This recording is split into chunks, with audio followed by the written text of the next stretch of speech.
ਤੇ ਨਜ਼ਰ ਰੱਖਦਾ ਹੈ ਕਿ ਅਗਰ ਇਹਨੂੰ ਮੈਂ ਇਸ ਤਰ੍ਹਾਂ ਕਰ ਦਿਆਂ ਔਰ ਇਸ ਤਰ੍ਹਾਂ ਕਰ ਦਿਆਂ ਔਰ ਮੈਂ ਵੋਟ ਜਿਹੜਾ ਹੈ ਉਹ ਫਲਾਂ ਦਾ ਖੋਹ ਲਵਾਂ, ਕਿਉਂਕਿ ਹਮੇਸ਼ਾ ਉਹ ਸਿਲੈਕਟਡ ਹੈ, ਉਹਨੂੰ ਵੋਟ ਜਿਹੜਾ ਹੈ ਆਪਣਾ ਨਹੀਂ ਮਿਲਦਾ, ਉਹ ਲੋਕਾਂ ਦੇ ਵੋਟ ਚੋਰੀ ਕਰਕੇ ਔਰ ਉਹ ਉਸ ਨੂੰ ਹਕੂਮਤ ਬਣਾਉਂਦਾ ਹੈ। ਔਰ ਵੋਟੀ ਵਾਲਾ ਤੇ ਪੂਰੀ ਕੌਮ ਨੂੰ ਪਤਾ ਹੈ ਕਿ ਉਸ ਆਦਮੀ ਨੂੰ ਆਪਣੇ ਪੀਟੀਆਈ ਦੇ ਲੀਡਰਸ਼ਿਪ ਜਿਹੜੀ ਹੈ ਉਹ ਵੀ ਉਹਨੂੰ ਆਪਣੇ ਘਰ 'ਚ ਲਿਜਾਣ ਨੂੰ ਤਿਆਰ ਨਹੀਂ ਹੈ। ਔਰ ਮੈਂ ਅੱਜ ਉਹ ਮੁਰਾਦ ਸਈਦ ਸਾਹਿਬ ਨੂੰ ਇਹ ਗੁਜ਼ਾਰਿਸ਼ ਕਰਾਂਗਾ ਕਿ ਤੂੰ ਬਿਲਾਵਲ ਭੁੱਟੋ ਜ਼ਰਦਾਰੀ ਜਿਹੀ ਸ਼ਖਸੀਅਤ ਨੂੰ ਪਰਚੀ ਕਰਕੇ ਕੀ ਸਾਬਤ ਕਰਨਾ ਚਾਹੁੰਦਾ? ਤੂੰ ਤੇ ਖੁਦ ਪਰਚੇ ਵਾਲਾ ਹੈ। ਤੈਨੂੰ ਯਾਦ ਹੈ ਤੂੰ ਪਿਸ਼ਾਵਰ ਦੇ ਅੰਦਰ ਇੱਕ ਹੀ ਵਕਤ 3 ਮਜ਼ਾਮੀਨ ਦੇ ਪਰਚੇ ਦਿੱਤੇ ਸਨ ਔਰ ਫੜਿਆ ਗਿਆ ਸੀ। ਤੈਨੂੰ ਯਾਦ ਹੈ ਤੇਰਾ ਵਾਲਿਦ ਜਿਹੜਾ ਹੈ ਉਹ ਆਲਾ ਤਾਲੀਮ ਲਈ ਗਿਆ ਸੀ ਔਰ ਆਸਟ੍ਰੇਲੀਆ ਦੇ ਅੰਦਰ ਉਹ ਫੜਿਆ ਗਿਆ ਸੀ। ਔਰ ਤੈਨੂੰ ਉਹ ਵੀ ਯਾਦ ਹੋਣਾ ਹੈ ਜਿਹੜੀ ਚੋਰੀ ਦਰਵਾਜ਼ੇ ਦੇ ਵਿੱਚੋਂ ਇੱਕ ਵੀਡੀਓ ਬਣੀ ਸੀ ਬਨੀਗਾਲਾ ਦੀ, ਤੈਨੂੰ ਉਸ ਵੀਡੀਓ ਦਾ ਵੀ ਪਤਾ ਹੋਣਾ ਹੈ।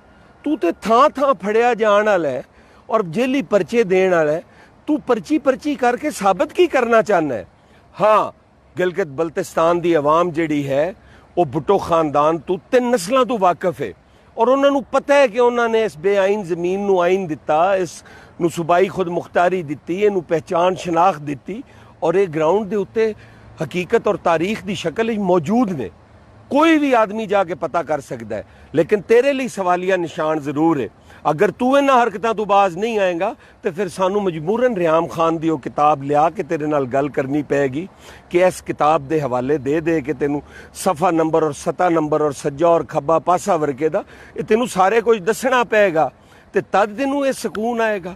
ਹਾਂ, ਸਾਨੂੰ ਪਤਾ ਹੈ ਤੇਰੀ ਸਿਆਸਤ ਵਿੱਚ ਆਮਦ ਕਿਸ ਅੰਦਾਜ਼ ਵਿੱਚ ਹੋਈ, ਸਾਨੂੰ ਉਹ ਵੀ ਪਤਾ ਹੈ। ਲੇਕਿਨ ਅਗਲੀ ਕਿਸ਼ਤ 'ਚ ਮੈਂ ਤੈਨੂੰ ਇਨਸ਼ਾਅੱਲਾ ਤਾਲਾ ਉਹ ਸਾਰਾ ਕੁਝ ਵਾਜ਼ਿਆ ਕਰਾਂਗਾ ਔਰ ਹੁਣ ਉਹ ਕਰਨਾ ਪਏਗਾ। ਤੈਨੂੰ ਵਾਰਨਿੰਗ ਕਾਫੀ ਦਫਾ ਦੇ ਚੁੱਕੇ ਹਾਂ ਲੇਕਿਨ ਤੂੰ ਬਾਜ਼ ਨਹੀਂ ਆਇਆ। ਹੁਣ ਵਾਰਨਿੰਗ ਨਹੀਂ ਹੈ, ਹੁਣ ਇਹ ਪਹਿਲੀ ਕਿਸ਼ਤ ਹੈ ਔਰ ਆਉਣ ਵਾਲੀ ਕਿਸ਼ਤ ਜਿਹੜੀ ਹੈ ਉਹ ਇਨਸ਼ਾਅੱਲਾ ਤਾਲਾ ਸਬੂਤਾਂ ਦੇ ਨਾਲ, ਕਿਤਾਬ ਦੇ ਹਵਾਲਿਆਂ ਦੇ ਨਾਲ ਉਹ ਅਸੀਂ ਤੇਰੇ ਸਾਹਮਣੇ ਪੇਸ਼ ਕਰਾਂਗੇ।